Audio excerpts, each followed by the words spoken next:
Praise the Lord. प्रभु का धन्यवाद हो। फिर से हम वचन में आगे बढ़ रहे हैं और इससे पिछली बार जब हम लोग बात कर रहे थे तो हम सपनों के बारे में बात कर रहे थे और किस प्रकार के हम सपनों को देखते हैं।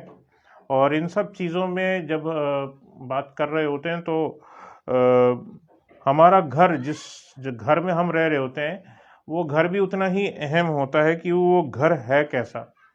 ठीक है ना। अन्य जातियों में जब होते हैं तो अन्य जाति के लोग क्या बोलते हैं, अरे भैया ये किचन वहाँ होना चाहिए, वो खिड़की उस दिशा में होनी चाहिए, दरवाज़ा इस दिशा में नहीं होना चाहिए। लेकिन एक विश्वासी की दृष्टि से देखें और हमारे लिए क्या चीज़ है कि जब हम किसी घर को खरीदते हैं या किसी घर में हम किराए पे रहते हैं तो हमारे लिए वो घर बहुत अहम हो जाता है। बहुत अहम हो जाता है कि हम किस तरह के घर में रह रहे होते हैं। उस घर से हमें आशीष मिलती है, उस घर में हमें सुकून मिलता है। इंसान का अगर हम देखें, अगर पूरा दिन बाहर काम करता है, सारी मेहनत करता है, सब कुछ करता है, जब थक हार करके उसे सुकून कहाँ मिलता है? उसे अपने घर में सुकून मिलता है, अपने घर के आंगन में सुकून मिलता है, उसे अपने घर के बिस्तर पे सुकून मिलता है। तो अगर हम देखें तो ये घर है कैसा? हम उस घर की बात कर रहे हैं जो हमारा अपना घर होता है, जिसमें हम रहते हैं। ठीक है। ये घर हमारे लिए एक हमको उसमें अच्छे सपने भी आ सकते हैं, अच्छे सपने आ सकते हैं, बुरे भी सपने आ सकते हैं। ठीक है। अगर हमारा स्थान, हमारा घर जिसमें हम रहते हैं, उसको आशीषों का स्थान होना चाहिए। It should be a place of blessing. ठीक है। और वो चीज़ जो, अगर हम कोई पुराना घर खरीद रहे हैं, अमूमन लोग नया घर खरीदने की कोशिश करते हैं, लेकिन जब ज़्यादा दिक्कतों में होते हैं, परेशानियों में होते हैं, तो कई बार इंसान जो होता है वो पुराना घर खरीद लेना, उसको खरीदना पसंद करता है कि अरे यार हम कहाँ से लेकर के बनाएंगे, और बिल्डर के पास भी जाएंगे तो बहुत ज़्यादा पैसा लेगा। ऐसा करते हैं हम किसी अपने अजीज़ को, जिसको हम जानते हैं, पहचानते हैं, हम उससे हम पुराना मकान खरीद लेते हैं। कई बार इस तरह की गलतियां जो होती हैं वो हमसे होती हैं। अब पुराना मकान खरीद लेना जो होता है वो ज़रूरी नहीं है कि वो गलत है, वो ख़राब है, वो बुरा है। लेकिन हम किस प्रकार के नए मकान में रह रहे हैं, जो पुराना भी हो सकता है और नया भी हो सकता है। हमने नई ज़मीन पे ले करके हम अपना घर निर्माण करना शुरू किया है। उस स्थान पर पहले था क्या? जब हम शिफ्ट कर रहे होते हैं, अगर कोई किराएदार होता है और अगर वो किसी नए मकान में शिफ्ट कर रहा होता है तो उस स्थान में है क्या? ठीक है। तो ये बड़ा अद्भुत चीज़ होती है जो हमारे लिए जानना ज़रूरी है कि हम इस चीज़ को अपने ध्यान में रखें। How it is a good place, how it is a bad place. हमारा अपना घर एक अच्छा स्थान कैसे है और हमारे लिए हमारा घर एक भयानक स्थान कब हो सकता है। हमारे लिए हमारा जो घर है वो आशीष का स्थान होगा अगर उसमें हम दुआ बंदगी करेंगे, अगर उसमें आराधना स्तुति करेंगे। ठीक है। और अगर हम इस तरीके से चलेंगे तो ये आशीष का स्थान बन जाता है। कई बार जब हम पुराना मकान लेते हैं, उस पुराने मकान में हमें कई बार ऐसी चीज़ें देखने को मिलती हैं जो हमारे खुदा के या परमेश्वर के वचन के अनुकूल नहीं है। और हम कई बार ऐसी चीज़ों को लेते हैं जहाँ पर पहले से कहीं से पता चला, बहुत पुराना मकान ले लिया, उसमें कोई दुष्ट आत्माओं का वास पता चलता है और हमें पता चलता है कि वहाँ पे दुष्ट आत्माएं वहाँ पर मौजूद हैं वहाँ पर और उस जगह उपस्थित हैं। उसके बाद में वो उस घर में रह रहे लोगों को परेशान करती हैं और उसमें या तो फिर वो उसके नुकसान बड़े बड़े हो रहे होते हैं, या तो फिर उन लोगों को वो घर छोड़ के जाना पड़ता है, क्योंकि उन दुष्ट आत्माओं ने उसको अपना घर बना लिया। तो हम जब भी कोई मकान खरीदते हैं तो हम ध्यान दें किस प्रकार के मकान को हम खरीद रहे हैं। यहाँ तक कि हम जब ज़मीन खरीदते हैं तब भी हम इस बात का हम ध्यान रखें कि किस प्रकार की ज़मीन को हम खरीद रहे हैं, तो वो भी वहाँ पर भी हमें ध्यान रखना है। कई बार हम ऐसी ज़मीनों को हम खरीद लेते हैं जहाँ पर पहला ऐसा कोई निर्माण हो चुका होता है, जो बाद में समय के साथ में हज़ारों साल में, शायद सैकड़ों सालों में या कभी हज़ारों सालों में, कभी वो कोई चीज़ ध्वस्त कर दी गई। वहाँ पर कोई चीज़ ऐसी थी जो खुदा के वचन के अनुसार नहीं थी और उस स्थान पर वो चीज़ कहीं थी तो परमेश्वर उन चीज़ों से नाराज़ होता है। समझदार इशारे को समझ सकता है कि मैं किन बातों के विषय में बात कर रहा हूँ, इसलिए इस चीज़ का ध्यान रखें कि जब इंसान घर बनाए तो किस स्थान पर घर बनाए। वो घर आशीष का घर होना चाहिए। वो ज़मीन जब खरीदता है तो उसके लिए खुदा से प्रार्थना करके ही हमेशा अपने घर को खरीदे, ठीक है। और उस घर में रहने के बाद, उस स्थान पर रहने के बाद में जब आप रात को बिस्तर पर जाएं तो आपको सुकून की नींद आनी चाहिए। और अगर सुकून की नींद नहीं आ रही है तो इसका मतलब है कि कुछ ऐसी शक्तियां वहां पर काम कर रही हैं जिनको वहां पर होना नहीं चाहिए था। मैं एक उदाहरण लेना चाहता हूँ, नाम नहीं लेना चाहता। हमारे पहचान के एक टीचर हैं और वो किराए के मकान में रहते हैं और वो इस तकलीफ़ को जो है उन्होंने सहा है, इस चीज़ को महसूस कर रहे हैं। और उसमें एक नहीं दो किराएदार रहते हैं और दो दुष्ट आत्माएं भी उस घर में रह रही हैं। और जो मकान मालिक है वो भी पास में ही रहता है और उसका घर भी पास में ही है। और इस तरह से वो परिवार ने अब उस घर को छोड़ना ही मुनासिब समझा है कि अब उस घर को छोड़ दें। इसलिए हमें ध्यान में रखना चाहिए कि हम किस तरह के घर को खरीद रहे हैं और किस तरह की ज़मीन को खरीद रहे हैं और किस तरह के मकान को हम किराए पर ले रहे हैं कि हम उसमें हम रह सकें। लोगों को ये बड़ा रहता है कि अरे नए मकान में हम रहेंगे यार, चलो दूसरे के यहाँ वहाँ रहते हैं, वो जगह इससे करीबी पड़ेगी, ज़्यादा खूबसूरत भी है। लेकिन जब हम इन सभी चीज़ों को देख रहे होते हैं तो हम इस चीज़ के लिए हम खुदा से ज़रूर प्रार्थना कर रखें कि हम कैसी ज़मीन खरीद रहे हैं, हम कैसा घर खरीद रहे हैं, हम किस जगह पर शिफ्ट होना चाहते हैं। हमेशा इस बात को खुदा के सामने रखें। अगर आपके पास अपना घर है तो हमेशा उस घर को अनॉइंट करिए तेल से, पानी से। जो आपका होली वाटर है अगर आपके पास रखा हुआ है तो उससे उसको पवित्र कीजिए, ठीक है। उस घर में खुदा की स्तुति आराधना होना नित्य ज़रूरी है, ठीक है। शैतान को आपको एक पल का एक मौका नहीं देना है। उसमें आपको खुदा की आराधना स्तुति होनी चाहिए, उसमें प्रार्थना होनी चाहिए। ये तमाम चीज़ें ज़रूरी हैं। खुदा उस घर को ब्लेस करेगा। और अगर ये चीज़ें उस घर में एब्सेंट हैं तो परेशानियों का आना जाना और शैतान का तंग करना जो है वो चीज़ लगी रहेगी। इसलिए इस चीज़ को ध्यान रखना ज़रूरी है।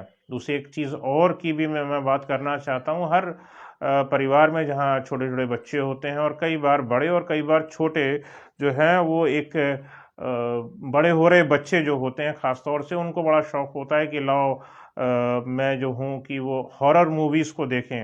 हॉरर मूवीज़ जो हैं, भयानक मूवीज़ जो होती हैं उसको हम देखें। और कई बार लोग ये सोचते हैं कि हम इन चीज़ों को हम देखेंगे तो हम देखते हैं तो ये लोग बोलते हैं इसको देख करके डर जाया करते हैं, हम नहीं डरेंगे और इस तरह की चीज़ों को देखते हैं। सो मनुष्य की आत्मा को भय की आत्मा जो है वो पकड़ के रख देती है। जब इस पिक्चरों को देखना, इन मूवीज़ को देखना शुरू करते हैं तो भय का आत्मा जो है वो पकड़ करके रख लेता है, बांध करके रख लेता है। क्या बड़े और क्या छोटे हमें पता भी नहीं चलने पाता और वो बंधन जो है वो बांध करके रख देता है। कई बार बच्चे जो कई बार छोटे इस तरह की मूवीज़ को देख रहे होते हैं, फिल्मों को देख रहे होते हैं, उनके जहन में ये चीज़ बैठ जाती है। फिर उसके बाद उनके कामों में वो चीज़ दिखाई देती है कि वो बच्चे बेचारे डर रहे होते हैं और कहीं कहीं जाने माने या कोई चीज़ कामों को करने पर डरने लगते हैं। तो इस चीज़ का हमें ध्यान रखना है कि हमारे अपने बच्चे जो हैं इन सब चीज़ों से दूर रहें। इस तरह की जो भयानक मूवीज़ होती हैं उन चीज़ों को ना दें। फिर दुष्ट आत्माएं जो होती हैं वो इन फिल्मों के ज़रिए से जो होती हैं वो आकर के तंग करती हैं। आप बोलेंगे कि इनसे भी ऐसा हो सकता है, तो मैं बताना चाहूँगा कि ऐसा बिल्कुल संभव है और होता है और ऐसी चीज़ें होती रही हैं। और खुदा का वचन जो है वो मैं चाहूँगा कि हम निकाल करके पढ़ लें। दूसरा तीमुथियुस और उसका पहला अध्याय उसकी 7वीं आयत पढ़ेंगे, ठीक है। और यहाँ पर हमारे लिए एक जो वचन लिखा हुआ है उसको मैं पहले इंग्लिश में पढ़ना चाहूँगा। दूसरा तीमुथियुस 2 Timothy 1st chapter and verse number 7।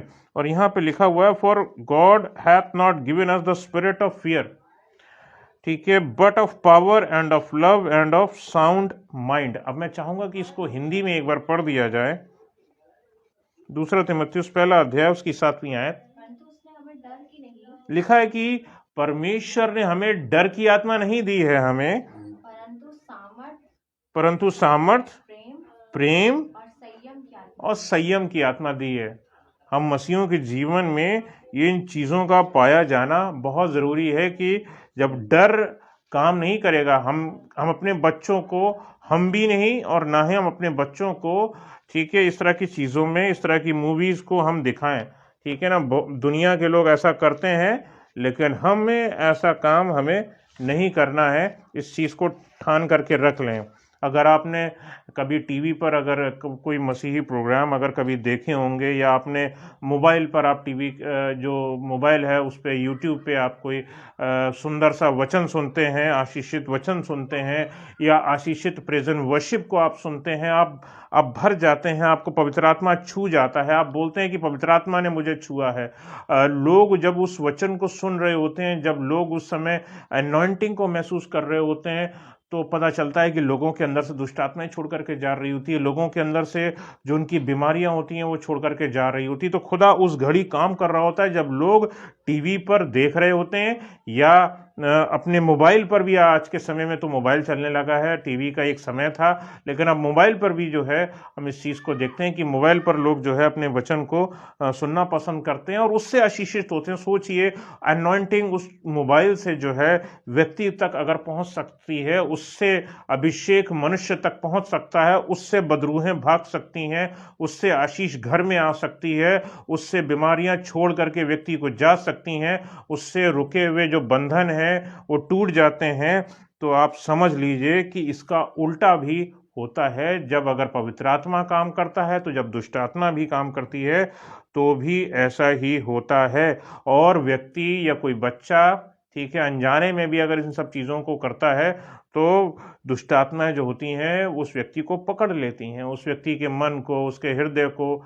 शायद आपको लगेगा शायद कुछ पल के लिए वो शायद आत्माएं काम कर रही हैं, लेकिन वो उसके ज़रिए से घरों में घुस जाती हैं, व्यक्ति के अंदर घुस जाती हैं, और उस व्यक्ति के परिवार में घुस जाती हैं, और फिर कलह और क्लेश जो होता है हमें नित्य हमें दिखाई, कभी ना कभी किसी ना किसी रूप में हमें दिखाई दे रहा होता है। तो इसलिए हमेशा जो लोग मोबाइल पर अपने चीज़ों को, संदेशों को देख रहे होते हैं, जो भी वो चीज़ों को देख रहे होते हैं, हमेशा ध्यान में रखें कि वो क्या चीज़ देख रहे हैं और उनके लिए क्या देखना ज़रूरी है। What is required to really watch on mobiles and TV.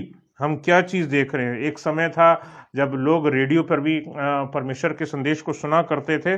तो अगर आज भी अगर कोई ऐसा कोई है जो परमेश्वर के वचन को अगर रेडियो पे भी सुनता है, तो इस पर ध्यान रखे कि वो क्या चीज़ को सुनता है। आजकल इंटरनेट रेडियो का भी आजकल चलन आ गया है, तो इंटरनेट का जो रेडियो है उस पर भी हम क्या सुनते हैं, तो हम उस चीज़ पर हम ध्यान रखें। उन दुष्टात्माओं को हम स्वयं निमंत्रण दे देते हैं। अगर हम उन चीज़ों को खोल करके देखना शुरू करते हैं, तो हम खुद उनको एक इनविटेशन कार्ड हाथ में दे देते हैं कि हमारे घर में दुष्टात्माओं जो हैं वो स्वतः चली आती हैं, और वो हमारे अंदर आती हैं, हमारे परिवार में आती हैं, हमारे गृह स्थान पे आती हैं, और वहाँ पर जो उत्पात मचाना होता है, जो उनको शक्ति दी गई होती है शैतान की ओर से, वो तमाम उत्पात को मचाती हैं। तो इसलिए हमेशा ध्यान में रखें कि अपने घर को साफ करें, ठीक है, यानी कि इन दुष्ट आत्माओं को अपने घर में घुसने का मौका बिल्कुल ना दें। अपने घर को क्लीन रखें, अपनी आंखों को क्लीन रखें कि हम क्या चीज़ों को देखते हैं, अपने कानों को साफ रखें कि हम क्या चीज़, आशीषित वचन सुनने के लिए ही अपने कानों को खोलें। हम ऐसी चीज़ों को सुनने के लिए कान ना खोलें जिनको खुदा नहीं चाहता कि हम सुने, ठीक है। इस दुनिया में जो है ऐसी चीज़ें हैं, लोग हमारे लिए बुराइयों को करते हैं, लोग हमारे लिए बुरा चीज़ों को बुरा बोलते हैं। मत सुनिए उन चीज़ों को। खुदावन ने आपको ब्लेसेड बनाया है, आशीषित बनाया। खुदा ने आपके लिए जो है भरपूरी से बहुत सारी उम्दा चीज़ों को रखा है। तो आप ध्यान में रखें कि आप किस चीज़ के लिए बनाए गए। खुदावन ने आपको सिर बनाया है, पूंछ नहीं बनाया है। उसने आपको बहुतायत से बहुत बहुत आशीषें दी हैं। तो इसलिए यकीन रखिए पिता परमेश्वर पर। एक और प्रॉब्लम को मैं बताना चाहूँगा, और वो होती है नींद के समय एक तकलीफ होती है, एक तरह की आप बोल लीजिए एक प्रॉब्लम है जो आती है। इसको बोलते हैं स्लीप पैरालिसिस या निद्रा पक्षाघात, इसकी शुद्ध हिंदी होती है।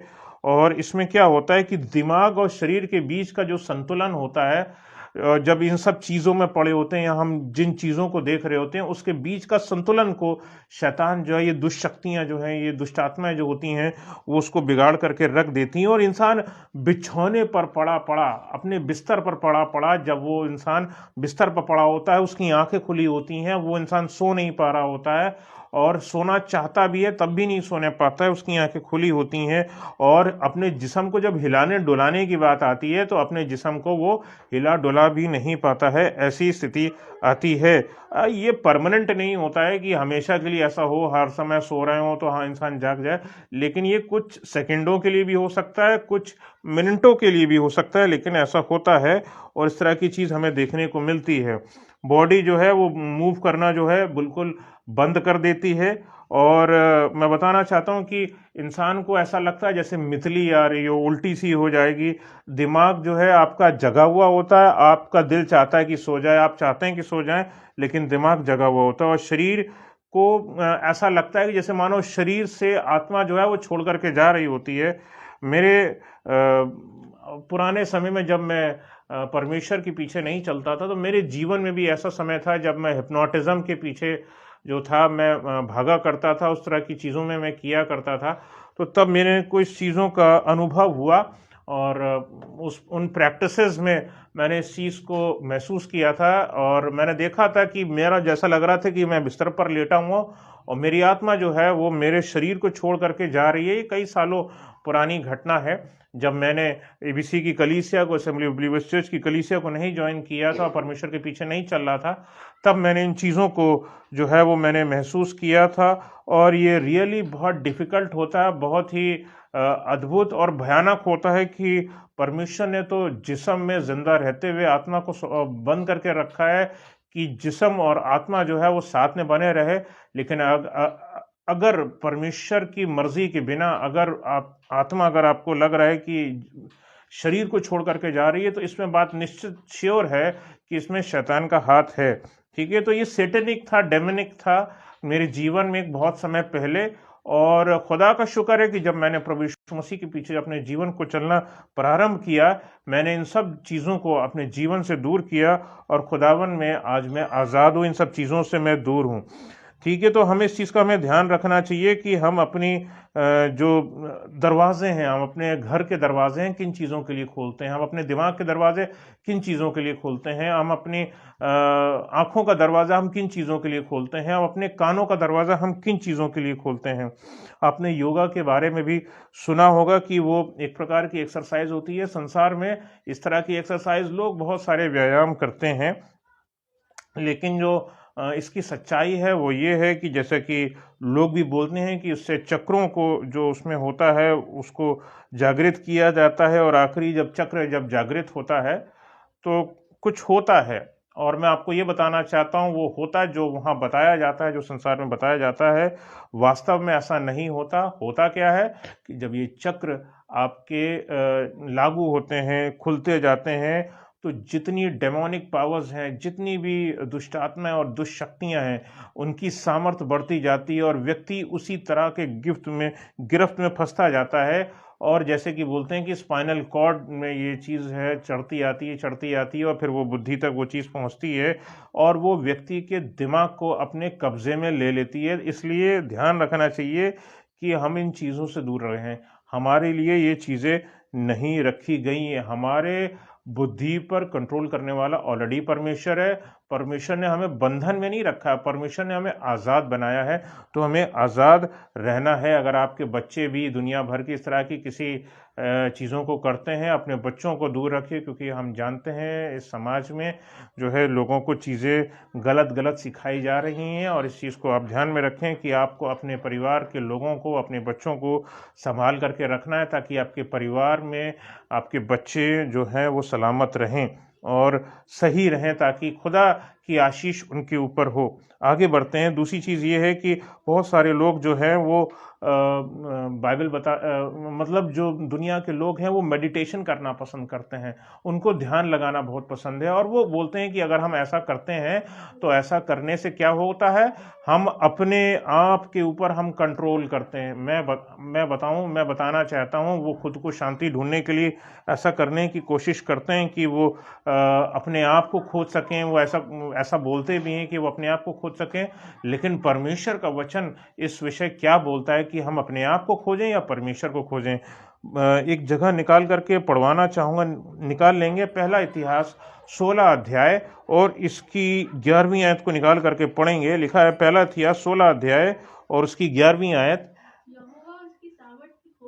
लिखा है यहोवा यानी परमेश्वर और उसकी सामर्थ की खोज करो। हमें अपनी खोज नहीं करनी है, हमें शांति की खोज नहीं करनी है, हमें शांति के प्रदान करने वाले परमेश्वर यहोवा की खोज करनी है, उसकी सामर्थ की खोज करनी है। सामर्थ की खोज करने का क्या मतलब है? जब प्रतिदिन आप परमेश्वर के साथ अपने जीवन को गुजारते हैं तो उससे होता क्या है, आप उसकी सामर्थ को प्रतिदिन अपने घर में, अपने परिवार में, अपनी जीवन में होता हुआ पाते हैं। इस चीज़ का आप ध्यान रखें। और वो एक पल में नहीं है कि हमको चंगाई मिल गई। खुदावंद आपको प्रतिदिन बिल्ड करता है, नया करता है, हर वक्त चीज़ों को संभालता रहता है। आपके में जो चीज़ें जो टूट गई होती हैं उनको ठीक करता है, बदलता है, बेहतर करता है, उम्दा करता है। वो प्रतिदिन आपके साथ मेहनत करता है। थोड़ी मेहनत आपको करनी पड़ेगी, और वो ये है कि हम उन चीज़ों को हट करके हम नई चीज़ों को सीखें जो बाइबल बताती है। और जैसा यहाँ पर लिखा है कि हम परमेश्वर उसकी सामर्थ की खोज करें। और आगे पढ़ दें। लिखा है उसके दर्शन के लिए। दर्शन क्या है?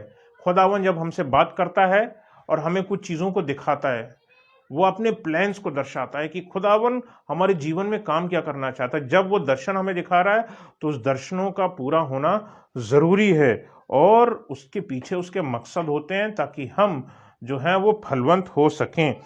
और प्रभु यीशु मसीह ने भी जो है वो ये कहा है कि पहले उसके धर्म और उसके राज्य की खोज करो, ठीक है, तो तुम्हें सारी वस्तुएं जो हैं वो यूं ही मिल जाएंगी।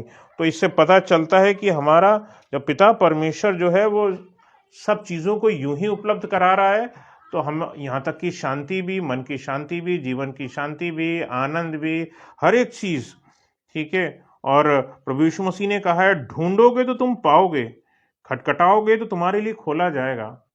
हमारी प्रॉब्लम क्या है कि हम प्रॉब्लम्स में उलझना चाहते हैं। बाइबल हमें यह बताती है कि ढूंढोगे किसको?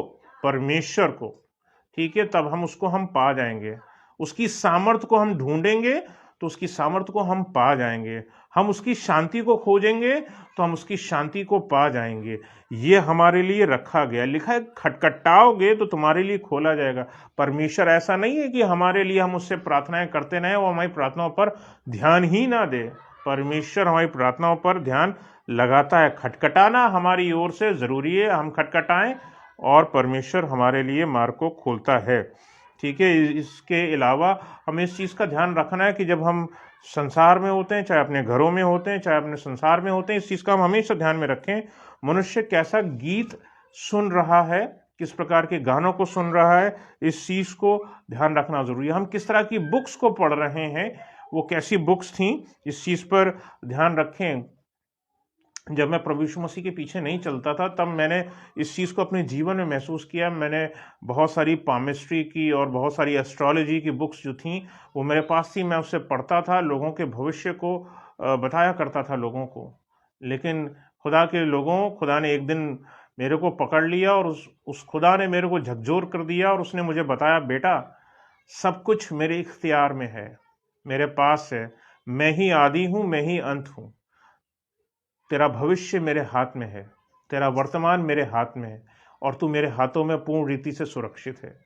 और जिस घड़ी उसने मुझ तक इस बात को पहुंचाया, मैंने उस घड़ी मैंने उन किताबों को अपने घर से, अपनी ज़िंदगी से निकाल करके बाहर फेंक दिया।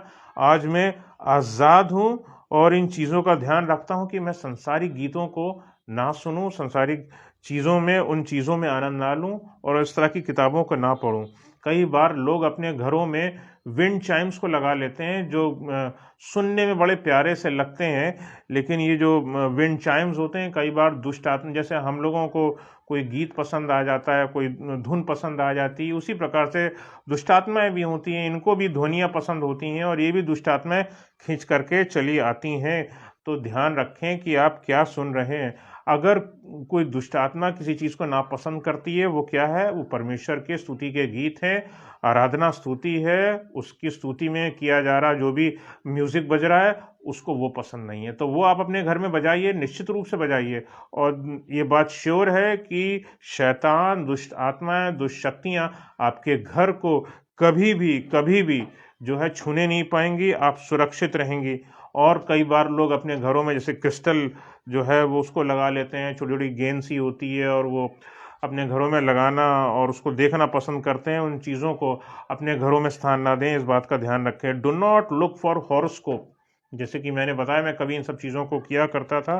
अपने भविष्य को, आपका भविष्य खुदा के हाथ में निश्चित है और वो सुकून भरा है। दूसरों के लिए आशा नहीं रखी, लेकिन परमेश्वर की ओर से आपके लिए आशा रखी है। और जो परमेश्वर ने आपके लिए आशा रखी है वो ना उम्मीदी वाली नहीं है, वो उम्मीद वाली है। और खुदा आपको चीज़ों से निकाल करके, उन दुखों और परेशानियों से निकाल करके, जो कहीं ना कहीं खुदा का दिया नहीं है, शैतान का दिया है, उन सब से निकाल करके आपको एक अच्छे स्थान पर स्थापित करेगा। खुदा पर भरोसा रखें, जिसने आपके लिए पूरा दिन प्लान किया है। आपको शायद कल का, शायद जब प्लान करते होंगे तो आप सोचते होंगे मैं सुबह ये करूँगा, दोपहर में ये करूँगा, रात में ये करूँगा। मैं बोलता हूँ शायद आप 1 दिन का कर लेते हो, फिर 2 दिन का कर लेते हो, लेकिन शायद इससे ज़्यादा अपने दिन को प्लान नहीं कर पाते होंगे। लेकिन हमारा परमेश्वर ने हमारी पूरी ज़िंदगी को प्लान किया हुआ है और हमारी ज़िंदगी उसके योजनाओं के अनुसार चलनी चाहिए। खुदावन के लोगों, इस चीज़ का आप ध्यान में रखिए। खुदावन ने हमारे लिए बहुतायत से बहुत बहुत अच्छा प्लान किया है। जब तक पवित्र आत्मा ना बताए, एक बात और बताना चाहता हूँ कि जब तक कोई पवित्र आत्मा ना बताए तब तक हम एज बिलीवर्स, हम लोगों के लिए हम हाथ रख करके ना प्रार्थना करें। प्रार्थना करना तो हमसे बोला गया है कि हम प्रार्थना करें, लेकिन हाथ रख करके प्रार्थना ना करें। इस चीज़ का आप सदा ध्यान रखें, क्योंकि आप किसी के ऊपर प्रार्थना हाथ रख करके करते हैं तो लोग चंगाई तो पाते हैं, लेकिन कभी कभी अगर ज़्यादा दुष्ट शक्ति, दुष्ट आत्मा अगर ज़्यादा बलशाली है और आपके पास उतनी सामर्थ्य और शक्ति नहीं अभी आपने पाई है, तो निश्चित है कि आपके ऊपर वो जोर मारेगी और आप जो है उस तकलीफ को झेलेंगे। शायद आपको उस रात नींद ना आए, आपको तकलीफ आए, आप रात में सो ना पाए।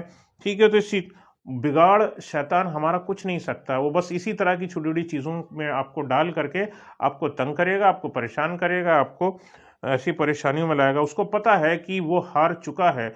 जब प्रभु यीशु मसीह को सलीब पर उसने अपने प्राणों को दे दिया और मुर्दों में से जी उठा, हमारे लिए एक आशा है जिसका नाम यीशु मसीह है और उसके पीछे हम चलते हैं। और जब हम उसके पीछे चलते हैं, हमारे लिए छुटकारा निश्चित रूप से हमारे लिए है। तो इस बात पर हम भरोसा रखें। इविल स्पिरिट्स जो है जब हमला करती हैं, उसका सबसे सुंदर समय उनके लिए ये होता है जब हम बिस्तर पर सो रहे होते हैं, जब हम आराम कर रहे होते हैं। और वो मनुष्य खासतौर से कब सोता है? रात में ही सोता है। जब रात में सो रहा होता है तब आराम कर रहा होता है, और उसके लिए ये समय सबसे बढ़िया होता है। क्यों उम्दा होता है? क्योंकि इंसान थक चुका होता है, उसको अपना दिमाग पे ज़्यादा जोर नहीं देना चाहता, इसीलिए वो इस समय को चूज़ करती हैं। और ऐसे समय में व्यक्ति जो है वो थोड़ा केयरलेस भी हो जाता है। कई बार जैसे हमें खटपट हमें रात में हमें सुनाई देती है, अरे तो हम लोग क्या बोलते हैं, अरे शायद बिल्ली होगी। ठीक है, और इस तरह से हम लोग बोल करके हम चीज़ों को हम लोग छोड़ देते हैं। एक जगह मैं चाहूँगा पढ़ दें कि ये आत्माएं जो हैं लोगों को सपने में दिखाई देती हैं, और बाइबल में भी क्या इसका जिक्र है कि क्या सपने में भी दुष्ट शक्तियां जो हैं लोगों को दिखाई देती हैं। तो हम निकालेंगे अय्यूब की पुस्तक, उसका 4था अध्याय और उसकी 13 से 16 आयत के बीच में पढ़ेंगे। अय्यूब की पुस्तक 4था अध्याय 13 से 16 आयत के बीच में यहाँ पर तेमानी एलीपज जो है, जो अय्यूब का मित्र है, वहां पर वो एक बात को कहता है। इसको पढ़ दें। रात के सपनों की चिंताओं के बीच जब मनुष्य गहरी निद्रा में रहते हैं, जब मनुष्य रात की गहरी निद्रा में रहता है, मुझे ऐसी थरथराहट और कपकपी लगती मुझे ऐसी थरथराहट और ऐसी कपकपी लगी, तेमानी एलिपस बोल रहा है, कि मेरी सब हड्डियां तक हिल गईं। लिखा कि सोते समय उसकी हड्डियां तक हिल गईं। ये कितनी भयानक चीज है। इंसान जब सपने में ऐसी दुष्ट आत्माओं को, दुष्ट शक्तियों को देख लेता, आदमी हिल जाता है। जब इंसान को सुकून करना चाहिए तब वो दुष्ट आत्माएं उनको तंग कर रही होती हैं। तेमानी एलिपस जो अयूब का दोस्त था, उसके साथ में ऐसा हो रहा है। आगे पढ़ दें। तब एक आत्मा मेरे सामने से होकर चली लिखा है कि तब एक दुष्ट आत्मा जो है उसके सामने से होकर के गया, और मेरी देह के रोए खड़े हो गए। और लिखा है कि उसके जिस्म के रोए खड़े हो गए, उसके बाल खड़े हो गए। वो चुपचाप ठहर गई और मैं उसकी आकृति को पहचान न सका। वो पहचान नहीं सका कि ये कौन था। समझ में तो आ गया ये दुष्ट शक्ति है, लेकिन चेहरा शायद नहीं देख पाया होगा। चेहरा देखना चाहता होगा एलिपस, लेकिन वो समझ में नहीं आया कि क्या था। और वो दुष्ट आत्मा, दुष्ट शक्ति ही थी। 16 तक पढ़ दें। वो चुपचाप ठहर गई और मैं उसकी आकृति को पहचान न सका, जी। परंतु मेरी आंखों के सामने कोई रूप था। पहले सन्नाटा छाया रहा, फिर मुझे एक शब्द सुनाई दिया। ये दुष्ट आत्माएं व्यक्ति को ऐसे ही समय में, जब मनुष्य आराम करने की सोचता है, तब वो तंग करती हैं। सवाल खड़ा होता है कि फिर हम जिस पर हमारा जोर नहीं है, हमारा सपनों पे अपना जोर नहीं है, तो हम किस प्रकार से हम इन ईविल स्पिरिट से, और हम किस प्रकार से हम ईविल पावर से बचें कि हमको सपने भी ठीक आए और ये हमको रात में तंग ना करे सोते समय। ठीक है, तो उत्तर सिर्फ यही है कि जब भी आपको ये तंग करें, क्योंकि आप विश्वासी हैं, खुदा पर भरोसा रखते हैं, खुदा के पीछे अपने जीवन को जी रहे हैं, तो सिर्फ और सिर्फ एक तरीका है, command in the name of Jesus, प्रभु यीशु मसीह नासरी के नाम में इन इविल स्पिरिट्स को, इन इविल पावर्स को आज्ञा दीजिए यीशु मसीह के नाम में कि वो छोड़ करके चली जाएं, and Jesus will set you free. और यीशु मसीह, प्रभु यीशु मसीह नासरी आपको उसी घड़ी आपको आजाद करेंगे और आप सुकून के साथ में सोने पाएंगे। Simply surrender to Jesus. प्रभु यीशु मसीह को अपना जब हम जीवन दे देते हैं, उस घड़ी में भी जब हम सो रहे होते हैं और हमें शैतान हमें उस समय तंग कर रहा होता है, ये दुष्ट आत्माएं हमें सोने में तंग कर रही होती हैं, उस घड़ी भी जब हम सरेंडर कर देते हैं, परमेश्वर तेरे नाम से मैं इन दुष्ट आत्माओं को डांटता हूँ, शैतान को मैं डांटता हूँ और डांटती हूँ, तो वो दुष्ट आत्माएं छोड़ करके चली जाती हैं। तब आपको शांति मिलेगी, तब आपको छुटकारा मिलेगा उस बंधुआई से जिसमें जिस्म आपका पैरालाइज सा हो जाता है, कुछ पल के लिए पैरालाइज सा हो जाता है, आंखें खुली रहती हैं, चाहते तो आप सोना है लेकिन आप सो नहीं पाते, लेकिन ऐसा आपको लगता है। तो एक आखिरी आयत बता करके ख़त्म करूंगा, और ये भजन संहिता 56 और उसकी 3री आयत में लिखी हुई है, और यहाँ पर लिखा हुआ है, जिस समय मुझे डर लगेगा, at the time when I will have fear in my heart. ठीक है ना, इंसान जब बिस्तर पे होता है, सुकून पे होता है, और इंसान डर के मारे जाग जाता है जब कोई बुरा सपना देखता है, ऐसी किसी चीज़ को, दुष्टात्माओं को देख लेगा, तो उसकी नींद आंखों से ओझल हो जाएगी। तो आप समझ लीजिए, यहाँ पर आपके लिए चीज़ रखी है, लिखा है कि जिस समय मुझे डर लगेगा मैं तुझ पर भरोसा रखूंगा। खुदा के लोग खुदा पर भरोसा रखते हैं और उसके नाम में लेकर के ऐसी दुष्ट आत्माओं को, ऐसी दुष्ट शक्तियों को लेकर के डांट देते हैं, and get out in the name of Jesus बोलते हैं, पूरे विश्वास के साथ में, आत्मा के साथ में, सामर्थ के साथ में। और वो दुष्ट आत्मा, वो दुष्ट शक्तियां, शैतान आपको उसी घड़ी छोड़ करके चला जाएगा। और मैं विश्वास करता हूं कि जितने लोग हमारे साथ में यहाँ उपस्थित हैं, और जितने लोग हमारे जो ऑनलाइन हमारे साथ जुड़े हुए हैं, जो इस वीडियो को देख रहे हैं और आगे भी देखेंगे, मुझे विश्वास है कि वो उन तमाम बातों को जो मैंने बताया है अपने ईमान पर हमेशा ध्यान में रखेंगे, और खुदा आपको बहुत आशीष दे। और मेरा विश्वास है कि जब भी ऐसी स्थिति में अगर कभी आप फंसेंगे, तो आपको पता है आपको क्या करना है। आपको अपने परमेश्वर पर भरोसा करना है, आपको स्तुति करनी है, आपको प्रार्थना करना है, एंड परमेश्वर का नाम लेकर के, प्रभु यीशु मसीह का नाम लेकर के इन दुष्ट शक्तियों को बाहर का रास्ता दिखाना है, और अपने घर को, अपने घर के परिवार के लोगों को हमें आज़ाद रखना है। हमारा परिवार हमारा है, हमारा घर हमारा है, तो हमें उसकी सुरक्षा हमें स्वयं करनी पड़ेगी। आइए